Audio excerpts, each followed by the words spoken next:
while we're on the topic of being black in America, there's this interesting video that I found. I want to go ahead and bring it up. I wasn't too sure exactly what a grifter meant, but I think I'm starting to get a little more understanding of what it means. And let's say what this individual has to say in regards to grifters and just trying to, as a matter of fact, let's go ahead and check this out really quick. Urban Dictionary. All right, let's see. Grifter. Oh, this is a long one. Hold on. Let me go ahead and throw this up here. Okay, let's go ahead and check this out really quick. I wasn't expecting all this. Let's just see what we got. We'll see the video, and then we'll see an example of what we mean by grifter. So, grifter is somebody who can influence anybody, anywhere, anytime into doing whatever they choose to have them do that will result in a grifter's personal gain, usually monetary, but really anything that benefits him or her somehow.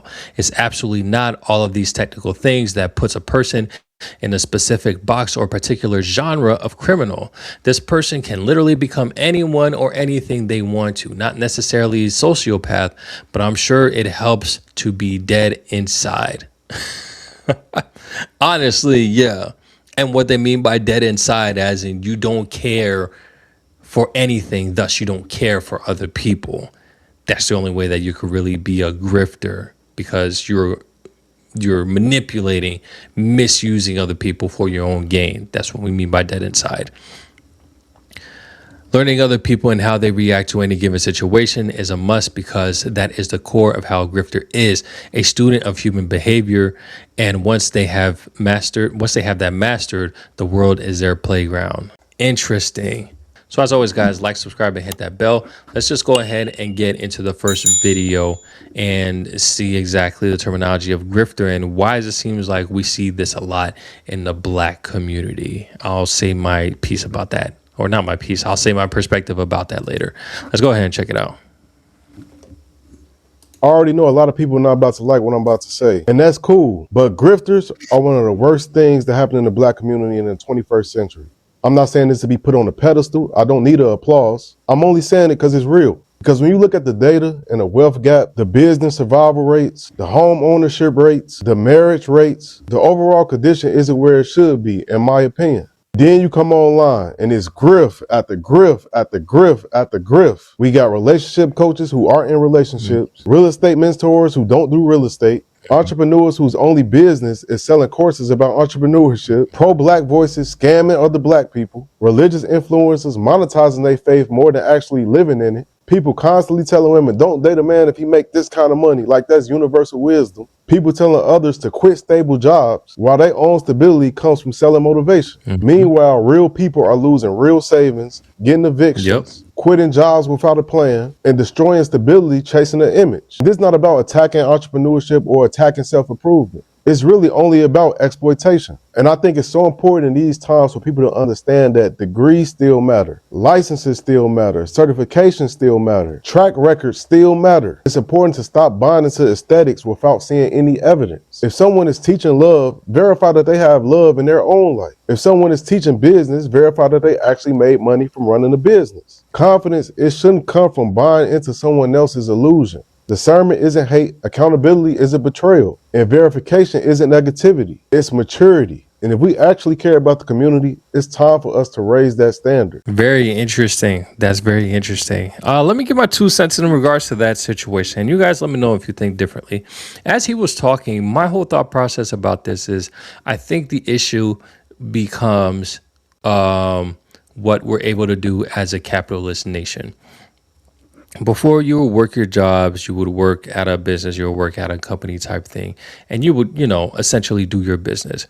Because of social media and because of everybody just needing something extra, or this whole training, I can tell you how to do this and make money quick type deal situation, and the need for somebody to do things for us, this created these, I guess, grifters in a sense, to where they're able to manipulate what it is, the pain points that people feel, and kind of try to be that person, be like, yo, you pay me X amount of dollars and I can help you do this. I can do that for you, whatever the case may be.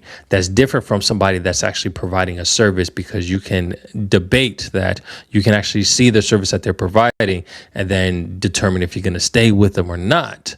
That's different than grifting, because grifting, you literally hide. It seems like you're hiding who you are and exploiting the individual for what it is that they're looking for.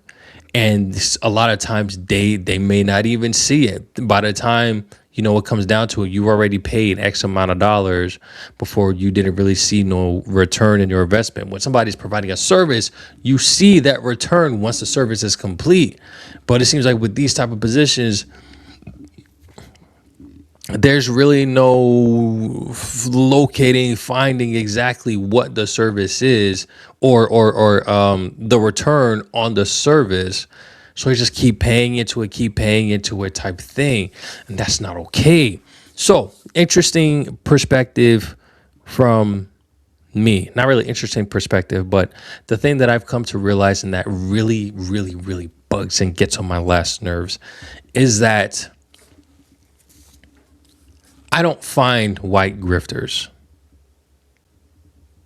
And I'm not sure why that's the case. Because based off of this definition, when I see grifters, and of course, y'all gonna go ahead and be like, oh my gosh, here we go, talking about the black people, stuff like that. Well, if the black community would do better, then I wouldn't have this issue. A lot of times when I'm dealing with black people, black businesses, there's something that's overtly wrong with whatever it is service that I'm supposed to be getting. Service is terrible. Product is terrible. The way shipping and handling is terrible. Well, not shipping and handling, but the way that situations are handled is terrible. And at the end result, my return of what I paid for, it's not a good experience. The customer experience is also not there.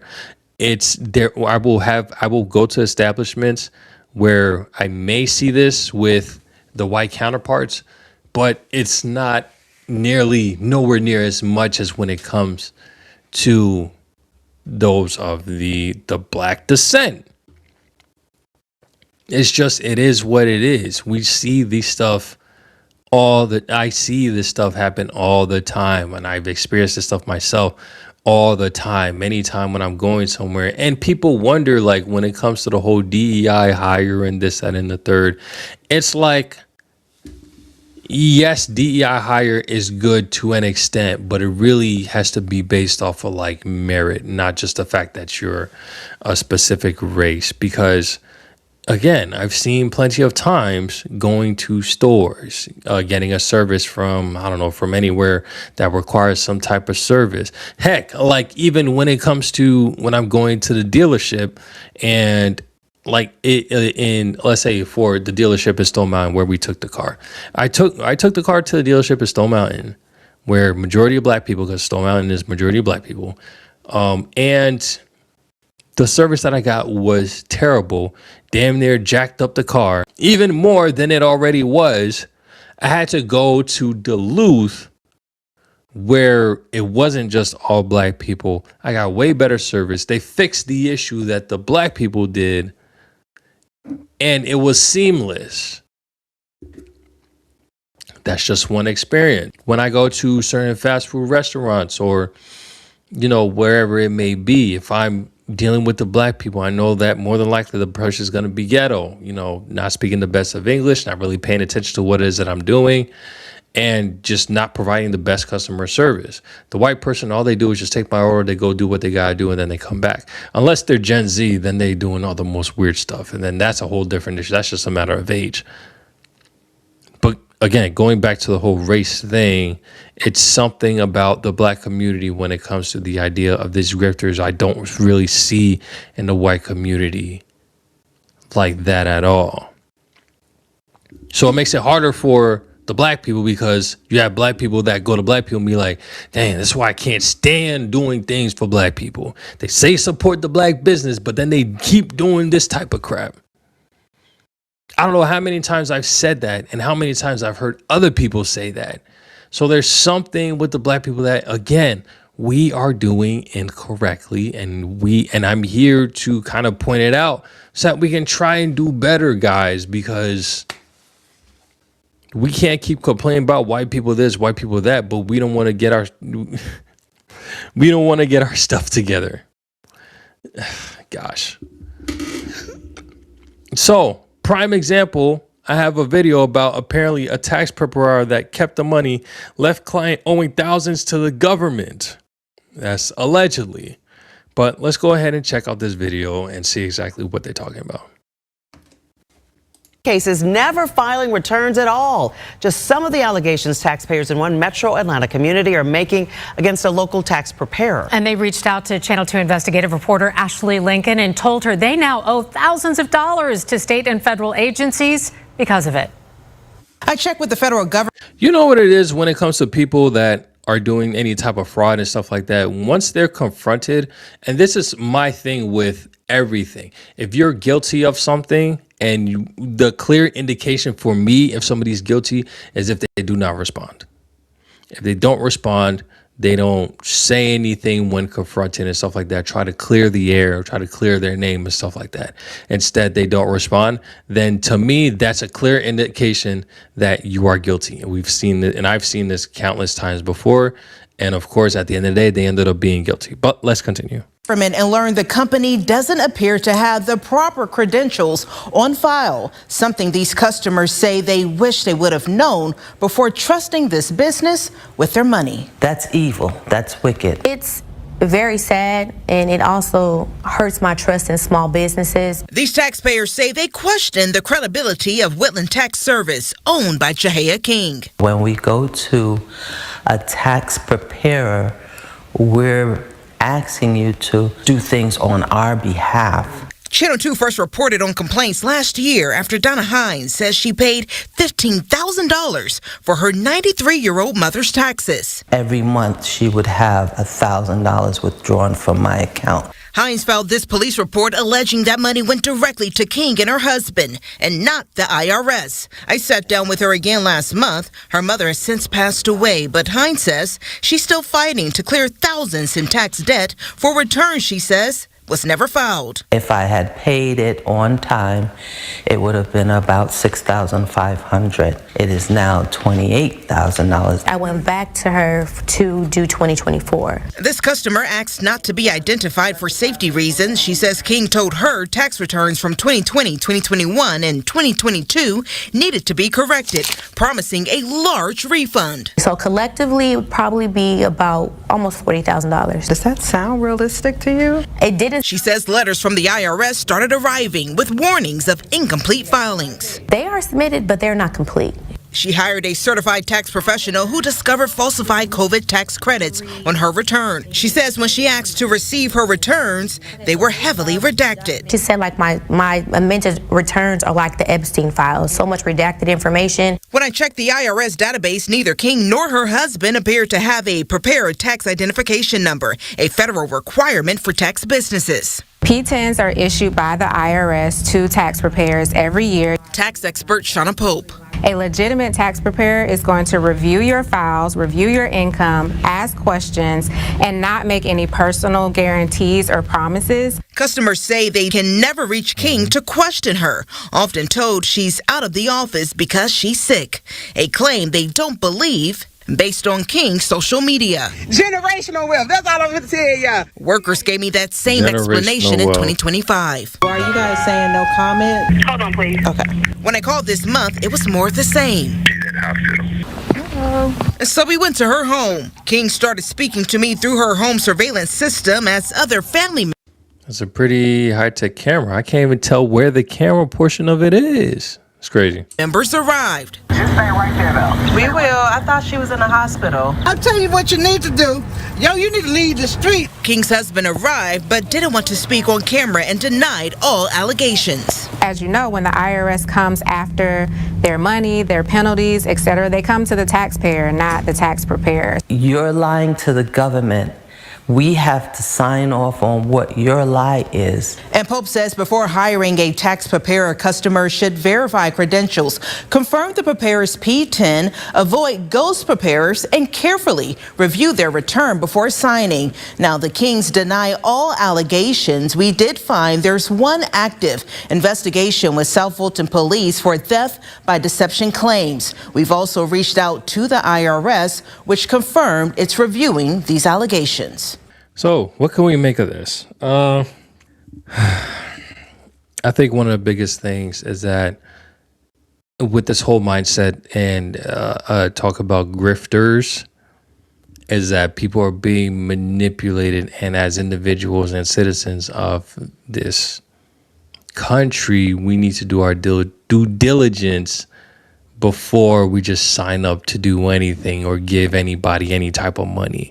And that's the problem with the older generation, is that they grew up in a time period where you can trust anybody that comes to tell you stuff. There may be some scammers here and there, but for the most part, when it comes to certain things, certain services that you need, there wouldn't be a reason to question that individual back then. At least that's my understanding. I'm not that old. Nowadays, all we have to do is watch for scammers. Watch for scammers, whether it be by email, or they try to hit you up and tell you all this nonsense, especially, I'm going to save you $50,000 or I'm going to get you $20,000, $30,000 on your taxes. Bro, do not fall for that. Anybody that's talking about it, especially like even like with this YouTube stuff, you subscribe to my platform and you'll get all these tools, tricks and dips and all that stuff so that you can be a YouTube and make 100,000 every month type stuff. Bro, do not fall for these attempts. Verify everything that you're getting yourself into that is legit. Even if it comes up having to check up the business bureau to make sure that they're legit. It's because it's crazy out here. It's crazy out here. And depending on where you live, they allow these type of fraud things to happen. They allow it. So we have to be very mindful. That's the first thing. Second thing I want to make, and I've said this before and I'll say this again, especially when it comes to the news and the black people. I think that there's always going to be on both sides, or on all the sides. Let me not just say both, but there's going to be those of other races that are frauds. So why is it that we constantly see this happening with black people when it comes to the news? Because black people are entertaining. That's one thing that I will definitely say. But I will also say that when it comes to black business, it seems to be underwhelming compared to the other competition. I tend to not really have that much issues when it comes to other races. It just seems to be always with the black people. The services in all aspects are significantly less, unless there's a specific place where I go, and like there's this one place, Dave's Chicken. It's always great. Chain restaurant. I haven't been there myself, but the food has been great every time when I'm getting some from my coworkers. I had to go to the store to see how their customer service and experience is. But that's really the important aspect of it. It really is. But it's interesting and it's unfortunate, and I hate this. And I just gotta say, guys, we as the black community, we gotta do better, guys. That's what I'm here for. It's just we gotta do better. But y'all let me know in the comment section what y'all think. I'm gonna catch y'all on the next one. Take it easy. Peace.